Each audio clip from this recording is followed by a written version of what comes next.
There is a silence behind this world, a silence most people never hear, because from the moment we are born, our senses are hijacked. We are fed sounds, lights, beliefs, names, and stories, until we forget that there was ever a deeper layer beneath it all. And we adapt. We learn to function, perform, obey, achieve.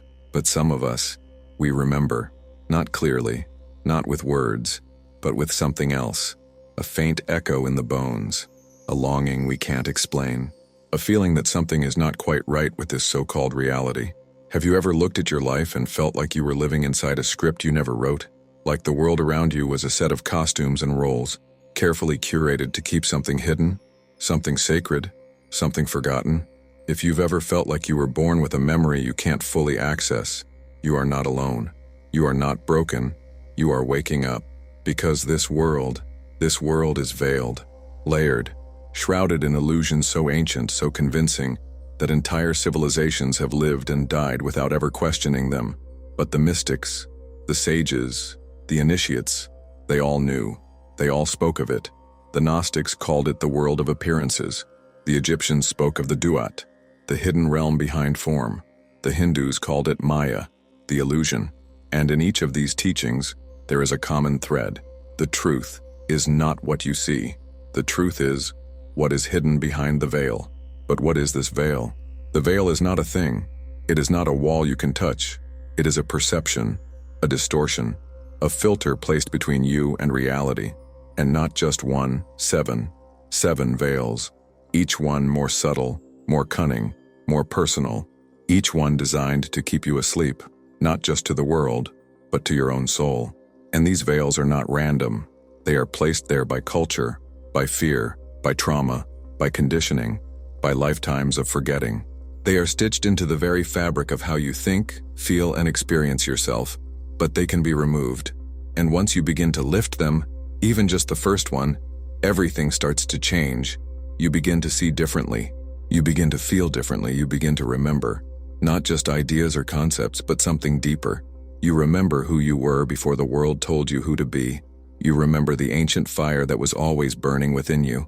You remember that this life, this incarnation, was never meant to be just survival. It was meant to be an initiation, but no one tells you that. No one tells you that suffering is not the end, but the door. No one tells you that confusion is not failure, but the signal. No one tells you that the moment you feel most lost might be the moment right before the veil begins to lift. The truth is this: you were not born to remain blind. You were born to awaken. And the path to awakening is not a straight line, it is a spiral. It moves through darkness, through forgetting, through grief, through fire, until it returns to light. And the journey begins where the veil begins, in questioning. Questioning the roles you've played, questioning the beliefs you inherited, questioning the limits you assumed were yours, and most importantly, questioning the silence. Because beneath all the noise of this world, there is a silence so profound, so holy, that it holds the memory of everything you've ever been. It is the silence of the soul, the silence before the story, the silence where the truth was never lost, only covered. And that silence is calling you now. You may not know exactly what you're seeking. You may not even know what questions to ask, but you feel it. Something deeper is pulling you, not towards something new, but towards something ancient. And that's how the path begins, not with answers, but with the sacred dissatisfaction, with the aching in the soul that refuses to be numbed, with the knowing that what you've been shown is not the whole picture. The ancients knew this ache, and they honored it, because they knew that only the one who aches to see will ever have the eyes to pierce the veil. In the mystery schools of old, the initiate would enter the temple blindfolded, in total darkness, surrounded by silence, because only in the silence can the soul begin to speak. Only in the dark can the veil be felt, and only when it is felt can it be removed. You are that initiate now. The temple is not in Egypt or Tibet, it is within you, and this is your rite of passage. In this video, we will walk through the 7 veils of initiation. Each veil represents a layer of illusion, a distortion of truth, a barrier to your essence. And as we name them, unveil them, and move through them, you may begin to feel pieces of yourself coming back together, like puzzle pieces hidden across lifetimes, finally finding their place. And at the end of this journey, something will shift, not just in your mind, but in your energy. Because truth once seen cannot be unseen, and what is remembered cannot be forgotten again. But a word of caution, this path is not about escape. It's not about floating into some blissful state of denial. It is about presence. It is about seeing everything, especially what you were taught to ignore. So if you've felt that inner pull, if you've questioned this world quietly for years, if you've sensed that something ancient is awakening within you, then stay with me and walk this path. Let us remove the veils, not all at once, but one by one, with reverence, with courage, with truth, because this is not just a story, it is your story, and the time has come to remember it. Let the unveiling begin.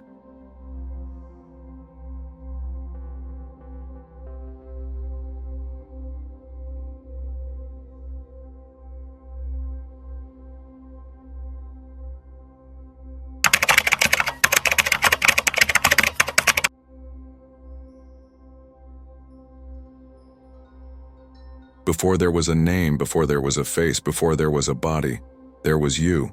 Not the you shaped by family or society or memory, but the eternal essence of your being, the soul that exists beyond birth and death, the spark that never fades. That is who you truly are. But something happens when we come into this world. A veil descends, and with it, a forgetting. The first veil is the veil of forgetting who you are. It is the moment you arrive in this world and lose all memory of the vastness you once knew. The memories of other lives, other dimensions, the deep knowing of the soul, all fade into a silence so complete, it becomes the background of everything. This forgetting is not an accident. It is part of the design, part of the experience of embodiment. But somewhere along the way, we confused forgetting with truth. We were born into families who gave us names, into systems that gave us labels, into cultures that told us what is real and what is not. And before we could walk, we had already started to trade our inner knowing for external approval. And slowly, day by day, we forget. We forget that we are not our thoughts. We forget that we are not our trauma. We forget that we are not our roles, our jobs, our titles, our histories. We begin to believe we are only this body, this brain, this life. And with that belief, the world shrinks. We no longer feel the connection to the stars. We no longer hear the language of trees. We no longer see with the eyes of the soul. Instead, we chase shadows. We look for meaning in achievements, in relationships, in material success, hoping it will fill the strange emptiness that gnaws at us when we are alone. But it never does, because nothing external can restore what was forgotten internally. The veil of forgetting is the most common veil. Everyone carries it. Most people never question it. They move through life convinced that the small self is all there is. But for some, the forgetting begins to crack. Maybe it starts with a dream that feels too real, a synchronicity that defies logic, a deep ache for something more, something sacred. Or maybe it begins with pain, a loss, a collapse, a moment when everything falls apart and you are forced to ask the question, is this really all there is? That question is the key, the first key, because asking it means something ancient inside you is stirring, something that remembers. It is the soul knocking on the door of your awareness, asking you to wake up. But waking up is not instant. It is not a sudden beam of light. It is a gradual returning, a peeling back of layers, a reorientation to truth. And it starts with the willingness to admit that you have forgotten. This is hard. The ego resists. It wants to believe it knows. It clings to identity, to certainty, to control. But the soul doesn't need to control. The soul simply remembers. To move through the first veil is to sit with the discomfort of not knowing who you are, to allow the old identity to fall apart without rushing to replace it, to stop searching for yourself in the mirror of the world, and begin listening inward. And what you'll begin to hear is not loud. It is not dramatic. It is gentle, subtle, like a whisper from the other side of the veil. It sounds like a question. What if you are more than this? And once that question takes root, the veil begins to thin. You start to see that the persona you've worn isn't the whole story. You begin to recognize moments when your soul was speaking through you, even when you didn't realize it. You start to remember the parts of you that were silenced, shamed, hidden, or forgotten. And then something shifts. You stop chasing the approval of others. You stop performing. You stop pretending. You start listening. You start feeling. You start remembering. Not with the mind, but with the heart, with the body, with the energetic field around you. You remember that you are not separate from the divine. You are not here by accident. You are not broken. You are a piece of eternity learning how to be human. And that remembering is the first initiation, not into new knowledge, but into ancient truth, not into dogma, but into direct experience, not into escape, but into presence. The veil of forgetting does not lift all at once. It lifts in moments, in glimpses, in breath. Every time you choose truth over comfort, every time you choose presence over distraction, every time you choose love over fear, a little more light comes in, and one day you realize that what you were seeking was never outside of you. You were the seeker and the path. You were the mystery and the map. You were the lost and the found. And in that realization, the first veil dissolves. You are still here, still human, still navigating the complexities of this world. But now, something is different. You remember that you are not just the character in the story. You are also the author, and perhaps even the storyteller behind it all. So breathe, let go, and allow the memory to rise. This is just the beginning. The next veil awaits.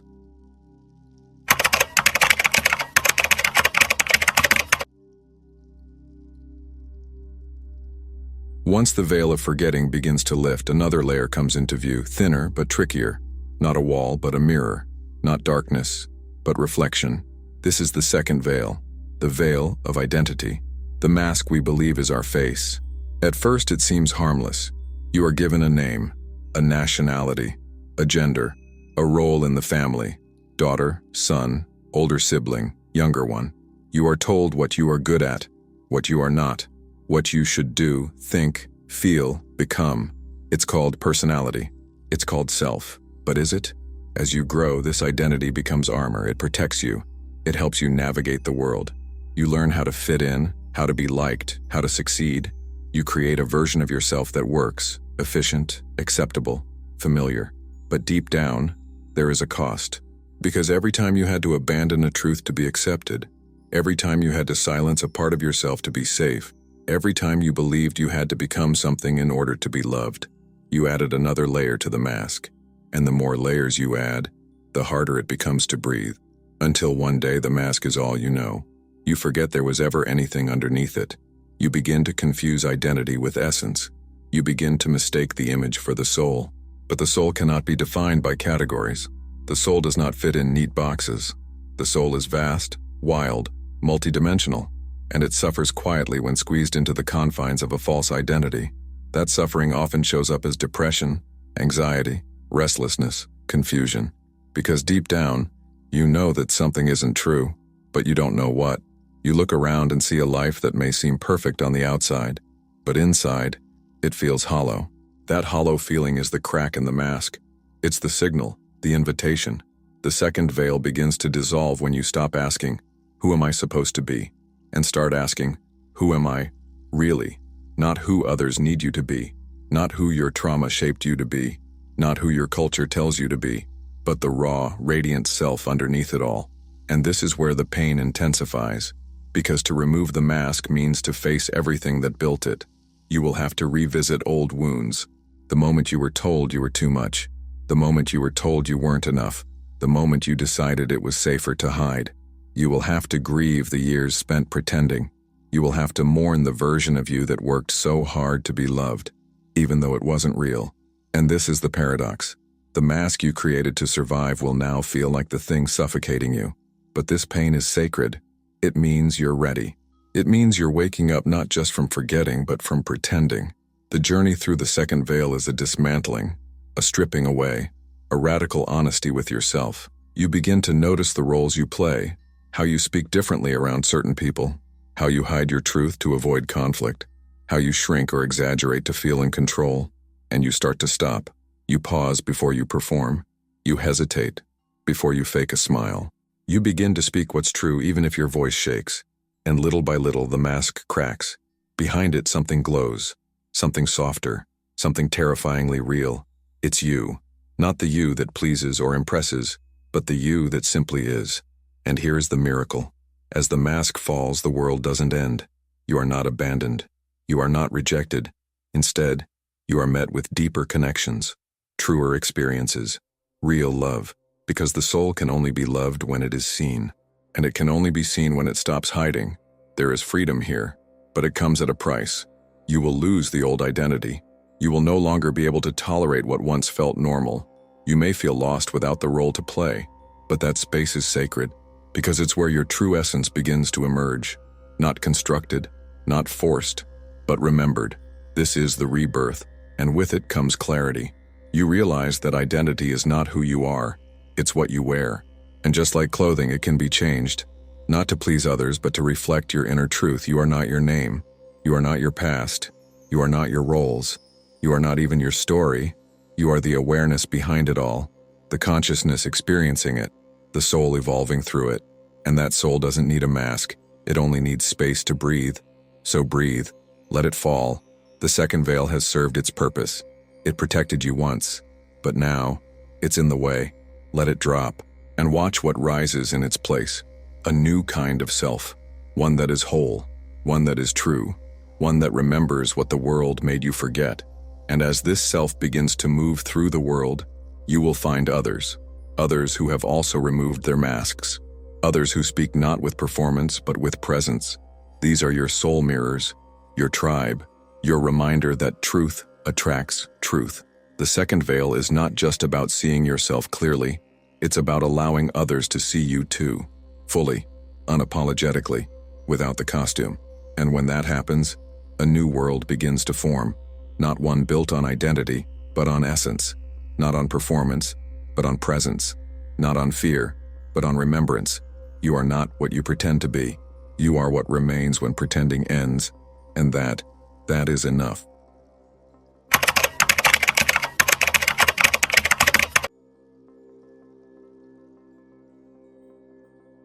There is a moment on every sacred path when the seeker stands before a threshold. Behind them lies the life they have always known.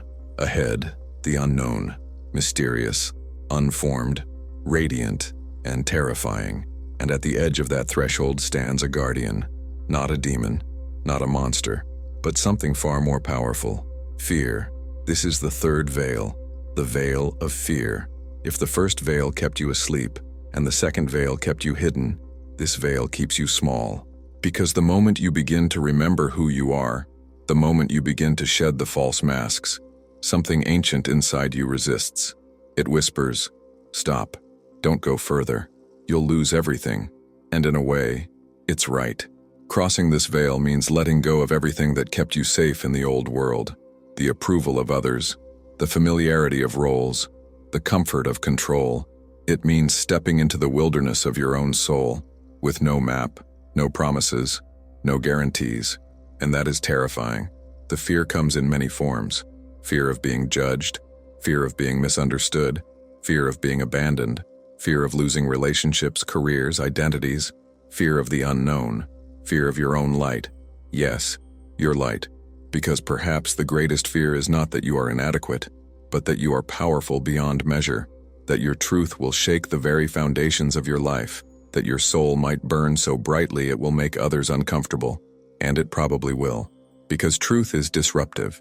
It disturbs illusions. It demands change. So fear arises, like a final defense, a last effort to keep you in the familiar cage. It says, stay where it's safe. But safety is a lie when your soul is suffocating. This veil is not a punishment, it is a test. In every ancient initiation, there is a trial, a descent, a confrontation with the dragon at the gate. And the dragon is always fear. In Egyptian temples, the initiate would be led into darkness, not to punish them, but to confront what they feared most. In shamanic rituals, the student must face the spirits, not to defeat them, but to learn from them. In dreams, fear shows up as the final boss, the one that guards the treasure, because fear guards the gate to transformation. And here's the paradox. Fear does not need to be conquered. It needs to be understood. You cannot fight fear with force. It will only grow louder, but you can dissolve it with presence, with truth, with love, because fear is not the enemy. It is the protector of the old. It is the part of you that believes survival means staying the same.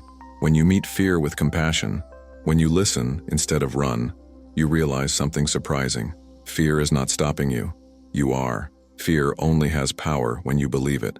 When you begin to observe fear, without obeying it, it loses its grip. You start to feel the trembling, but you walk anyway. You feel the uncertainty, but you speak anyway. You feel the risk, but you rise anyway. And in that rising, the veil begins to lift. You realize fear was never the problem. Avoidance was, because fear is a signal, a call toward growth, not away from it. And the very thing you fear most is often the key to your next becoming. You fear being seen? It means your truth is ready to be expressed. You fear being alone? It means your soul is seeking deeper connection. You fear failure? It means your purpose is about to activate. Fear is not the end, it is the threshold. And when you walk through it, you are no longer the same. You become someone who can hold paradox, who can feel fear and not be ruled by it, who can move through fire and come out transformed. This is the alchemy of initiation. And here's what they don't tell you. On the other side of fear is not just peace. It's power. Not the power of dominance or control, but the quiet, unstoppable power of alignment. The power of being exactly who you are, even when the world tries to shape you otherwise. You begin to trust yourself, not because fear is gone, but because it no longer controls you. You make decisions from intuition, not insecurity. You speak from the soul, not from scripts. You walk through life with a knowing. You have faced the guardian. You have stood at the gate, and you have stepped forward anyway. This is freedom. Not freedom from discomfort, but freedom from bondage. You are no longer enslaved by what-ifs, no longer paralyzed by other people's opinions, no longer reduced by doubt. You are whole. You are awake. You are moving forward.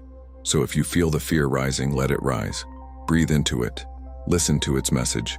Then take one step forward anyway, because fear only guards what matters. And when it appears, it means the gate is near. Step through. The next veil awaits.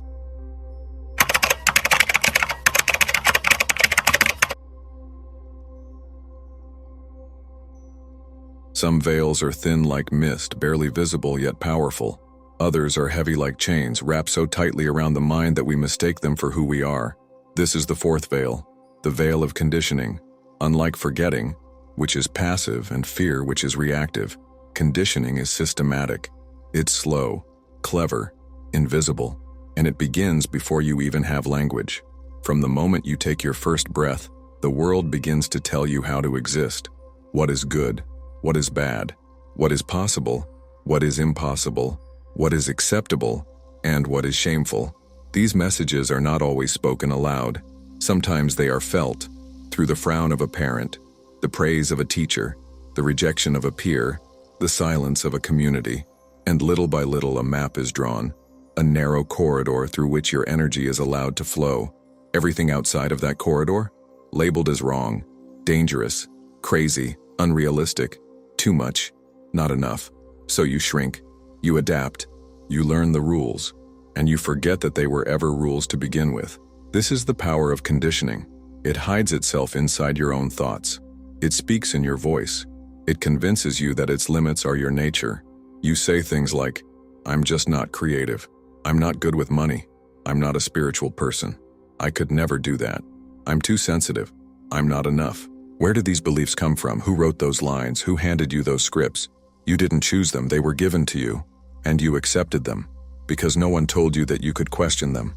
But now, you can. Now the veil is beginning to thin. You start to notice the patterns. You begin to see how many of your thoughts are not your own. They are echoes, inherited, programmed. And this realization is both liberating and terrifying, because if those beliefs are not truly yours, then who are you without them? Who are you without the limitations, without the rules, without the roles? This is where the work begins, the inner deconstruction, the sacred unraveling. You begin to challenge everything, not from rebellion but from remembrance, not to destroy but to reveal. You ask, is this belief true, or was it taught to me? Does it expand me, or does it shrink me? Is it rooted in fear, or in truth? And slowly, the chains begin to break. You notice the way you've been moving through life on autopilot, following paths you never chose, chasing goals that never came from your soul, fulfilling expectations that were never aligned with your essence. You see how deeply the conditioning runs, not just in your thoughts, but in your body, your breath, your reactions. your emotions. Even your nervous system carries the imprint of the world's programming. But here's the truth. Conditioning can be rewritten, not by force, but by awareness. Every time you catch a limiting thought and say, "No, that's not mine," you reclaim a piece of your sovereignty. Every time you notice an inherited pattern and pause before repeating it, you change your lineage. Every time you choose a new response, you rewire your soul's path. This is not easy. It requires presence. It requires honesty. It requires facing the parts of you that are still operating from old scripts. But it is worth it. Because beneath the layers of programming, there is a free being, a clear channel, an untamed force of creation. You are not your conditioning. You are not your culture. You are not your programming. You are the one who can witness it, question it, transcend it. And once you begin to do that, a new kind of power arises, the power of choice. No longer driven by unconscious fears, no longer limited by inherited beliefs, no longer reacting from old wounds. You begin to live from the inside out, from soul, not system, from truth, not tradition, from alignment, not obligation. And as this happens, the fourth veil dissolves. You see the world with new eyes, not as a fixed structure, but as a canvas, a place where you can co-create, reimagine, rewrite. You realize that every belief is a doorway, every thought is a frequency, every choice is a spell, and you are the magician now, no longer trapped in the cage, no longer repeating the cycle, no longer blind to the source of your suffering. You are free, not because the world changed, but because you did. The chains fall, the scripts burn, and the soul steps forward, radiant and ready. This is the work of initiation, not to escape the world, but to walk through it unbound. So look closely at what you've been taught. Ask where it came from. Ask if it serves you. Ask if it's true, and then choose again. Because your conditioning is not your fate, it is the veil, and it is ready to be lifted.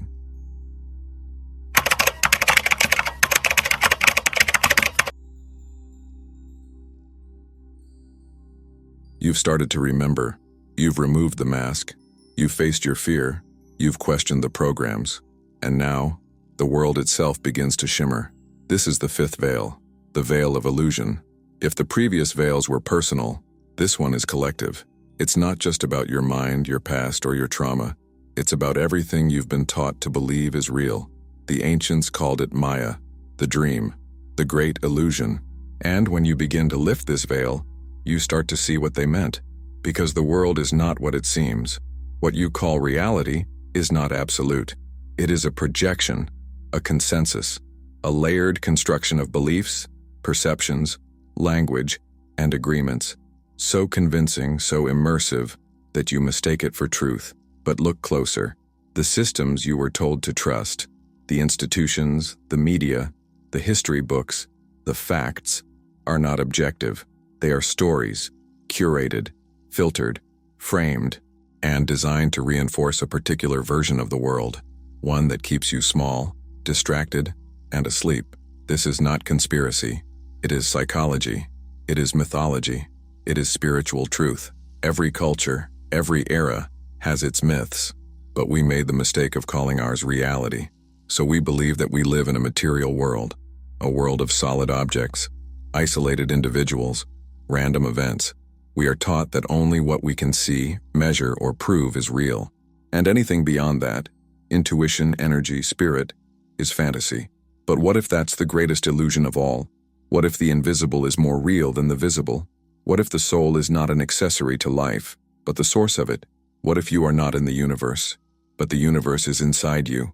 When you begin to question reality itself, something radical happens. You see through the veil. You start noticing the cracks in the illusion. Moments when the matrix glitches. Synchronicities too precise to be random. Inner knowings that prove more accurate than data. Dreams that bleed into waking life. Intuitions that defy logic but lead you exactly where you need to go. And you realize that reality is not fixed. It bends. It responds. It mirrors your inner state. The world is not a static stage. It's a living mirror, reflecting not just your thoughts, but your frequency. And this is the secret mystics have whispered for centuries. Change your perception, and the world changes with you. But this knowing is not always comforting. Because if the world is an illusion, then what can you trust? You can trust your soul, your presence, your direct experience, the feeling that rises from the core of your being when something is true. Not truth in the intellectual sense, but soul truth, the kind that vibrates through your entire body, that quiet certainty, that sacred yes. As this veil begins to lift, you stop seeking truth outside. You start recognizing it inside. You no longer believe everything you're told. You begin to discern, to feel, to question, to remember. You understand that the world is not designed to show you the truth. It is designed to initiate you into discovering it yourself, because the illusion isn't just out there, it's also in here. It's the stories we cling to, the attachments, the meanings we impose, the way we mistake our thoughts for facts, our wounds for reality. The fifth veil lifts when you begin to see that most of your suffering comes not from life itself, but from the stories you tell about it. You suffer not because something happened, but because of what you made it mean. You believed the breakup meant you weren't lovable. You believed the failure meant you weren't worthy. You believed the silence meant you didn't matter. But these were interpretations, not truths. And when you question them, when you hold them up to the light, you begin to realize how much of your pain was based on illusions. This is the liberation. You realize that you don't have to believe every thought. You don't have to accept every perception.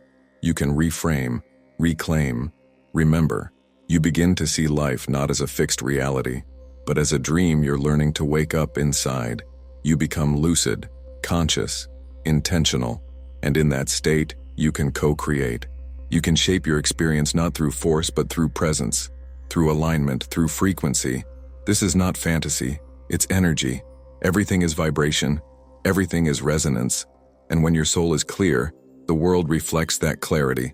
You begin to attract differently, relate differently, create differently, because you are no longer reacting to illusion, you are responding to truth. The veil is lifted.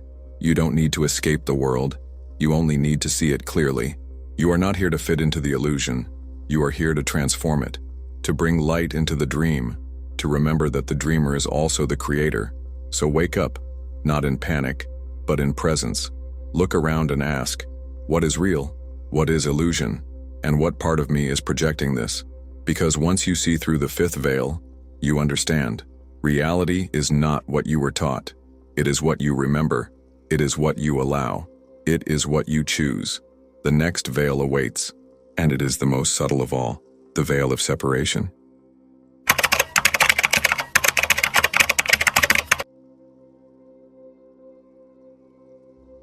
There is a moment in the seeker's path, silent, subtle, and almost invisible, where the soul stands before a veil so transparent it appears as light itself.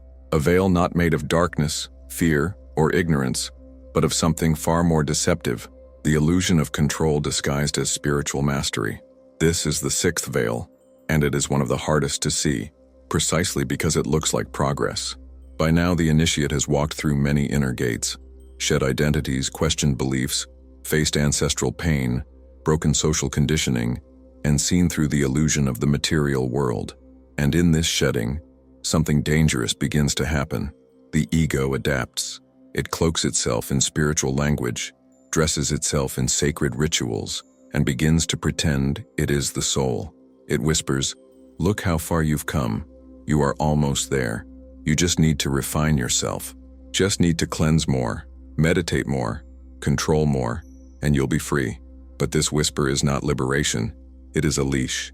This veil is unlike the others. It does not roar or resist. It seduces. It feeds the seeker's desire to feel special, to feel chosen, to feel in command of the divine path.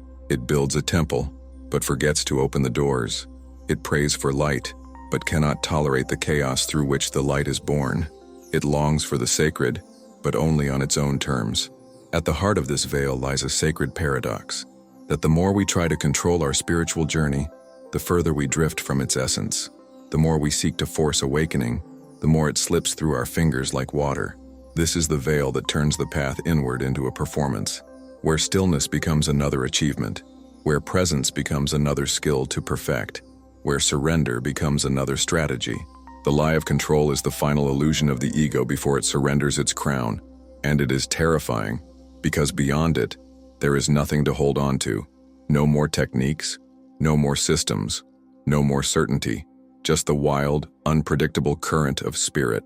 To live under this veil is to live in tension, a sacred exhaustion, always reaching, striving, pushing toward some imagined state of perfection. It is to confuse devotion with discipline and surrender with submission. It is to believe that enlightenment is a destination reached by personal effort alone, as if awakening were a reward for those who try the hardest. But awakening is not a merit badge. It is not earned by suffering or striving. It is not granted to the most ascetic or the most disciplined or the most eloquent. It is revealed to those who let go. This veil is often accompanied by the illusion that you can fix your way to divinity, fix your body, fix your past, fix your thoughts, fix your frequency, fix your shadow, fix your lineage, fix, as if the soul were broken, as if God could only enter when you are clean enough. But the divine does not need your perfection. It waits in your rawness. It lives in your cracks. The lie of control is rooted in fear. Fear that without rules and effort, everything will collapse, that chaos will consume you, that you will fall. But what if falling is the very initiation you've been avoiding? What if control is not protection, but prison? The mystics knew this veil well. In every tradition, it appears as the final test before true union. In Sufism, the lover must let go of even the longing for the beloved. In Zen, the master burns the scriptures. In Hermeticism, the adept is stripped of all symbols. In the mystery schools, the initiate must cross the threshold naked, stripped not of clothes, but of self. You cannot take control with you into the Holy of Holies. To pierce this veil, one must move from force to flow, from rigidity to receptivity, from striving to stillness. This does not mean passivity. It means presence without pressure, action without attachment, power without grip.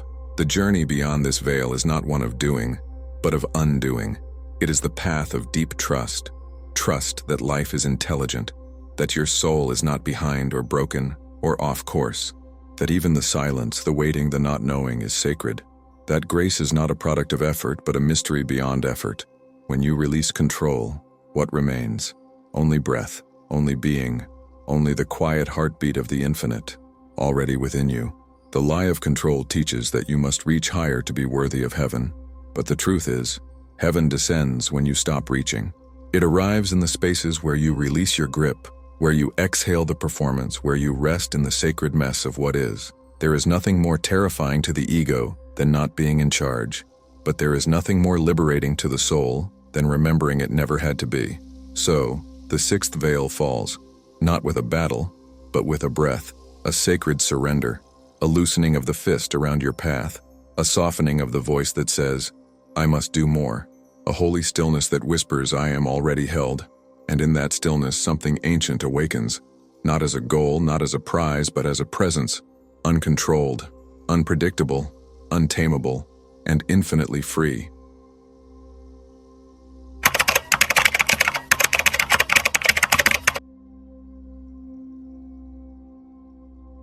Of all the illusions that shape human consciousness, none is more persistent, more ancient, or more devastating than the illusion of separation. This is my seventh and final veil, and it is the one that holds the others in place. It is the root spell beneath the forgetting of your true self, the false identity you wear, the fear guarding the gates of your soul, the chains of your conditioning, the illusion of the world, and even the desperate attempts to control the path to awakening. All of them rest on this one lie, that you are separate. Separate from others, separate from nature, separate from the divine, separate from your own soul.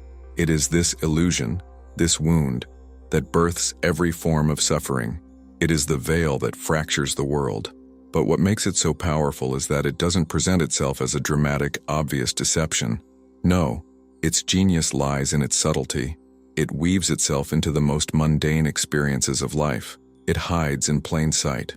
It becomes the architecture of our language, our relationships, our religions, our education systems, our economies. It becomes normal. From the moment we are born, we are taught who we are by being told who we are not. You are not your mother. You are not your brother. You are not your teacher, your classmates, your environment. You are a separate self, with a name, a gender, a nationality, a race, a belief system, and a personal identity that must be defended, polished, proven. And so the soul, once vast, limitless, and whole, gradually begins to shrink. Not in truth, but in perception. It begins to contract into the illusion of the I, the isolated observer, the little mind cut off from the infinite. And once that contraction happens, every other distortion follows. Fear becomes necessary. Control becomes essential. Comparison becomes automatic. Competition becomes inevitable. You begin to see others not as mirrors, but as threats. You begin to see nature not as kin, but as resource. You begin to see your body not as temple, but as burden. You begin to see the divine not as presence, but as distance. And yet, deep within you, something aches, a subtle, aching memory, a pulse beneath the noise, a feeling that something is off, not wrong, but incomplete. This is the echo of what was lost. Not heaven, not God, not some perfect state, but the felt truth of wholeness. It is what draws the seeker to the path, not the desire to become something more, but the longing to return to what they've never truly left. You see, the veil of separation is not just a concept, it's an experience. It is lived in the body, felt in the heart, etched into the nervous system. It is the moment you hold back tears because you learned they are weakness. The moment you bite your tongue instead of speaking your truth. The moment you hide your joy to avoid judgment. The moment you doubt your worth because someone else shines. It is the moment you feel disconnected from yourself, from life, from God, and you think it's your fault. But it isn't. It is the veil, and the veil is not your enemy. It is your teacher. To lift this veil is not to adopt a new belief. It is not to chant affirmations of unity while still feeling like a stranger in your own skin. It is not to memorize sacred texts while secretly fearing you are unworthy of the sacred. No, to lift this veil is to remember not with the mind but with the body, not with thought but with presence, not with effort but with surrender, because separation never truly existed. It was a perception, a lens, a dream your soul chose to enter, not to suffer but to awaken through contrast. What makes unity so radiant is the experience of returning to it. This is why so many spiritual traditions describe enlightenment not as a gaining, but as a loss of illusion, of self-image, of duality. They speak of it as awakening, as if we had been sleeping, and we have. We've been dreaming a dream of aloneness. But there are moments, sacred moments, when the veil begins to shimmer, when you look into someone's eyes and feel you've known them forever. When a sunset moves you to tears, and you don't know why. When music or silence or heartbreak opens something in you and suddenly, for a brief instant, you remember. You remember what it feels like to be whole, to belong, to be of the world, not just in it, to be part of the pulse that moves the stars and stirs the ocean tides. And in those moments the veil thins, but it does not dissolve with force. It dissolves with love, because love is the antidote to separation. Not romantic love, not conditional love, but the raw, unfiltered, unearned awareness that what is in you is in all things. To love is to see beyond appearances, to see through form, behavior, history, personality, and recognize the self behind the mask. This is why the mystics don't just preach unity. They embody it. They live as if the divine is in everything because it is. They greet others with reverence, not because others are superior, but because they recognize themselves. They are not separate, and neither are you. So how do you live from that truth? Not by denying your pain, but by holding it as sacred. Not by pretending the world is healed, but by being the healing presence. Not by escaping the illusion, but by walking through it as a light bearer. To live beyond the veil of separation is not to become perfect, it is to become whole. And wholeness includes your shadows, your questions, your doubts. It includes the very veil you are learning to see through. Because paradoxically, the veil was never meant to be defeated. It was meant to be seen for what it is, a temporary forgetting that makes remembering meaningful. The moment you see that, the game changes. You begin to see everyone as part of you. You begin to listen to the trees. You begin to feel the stars in your veins. You begin to understand that when you heal, we heal. That when you rise, we rise. And that the sacred is not waiting for you at the top of the mountain, but whispering through the wind at your feet. This is the end of the seventh veil. Not a conclusion, but a beginning. The beginning of life beyond illusion. The beginning of a new way of being. Not as a seeker, but as a presence. Not as someone trying to return to God, but as someone who has remembered they never left.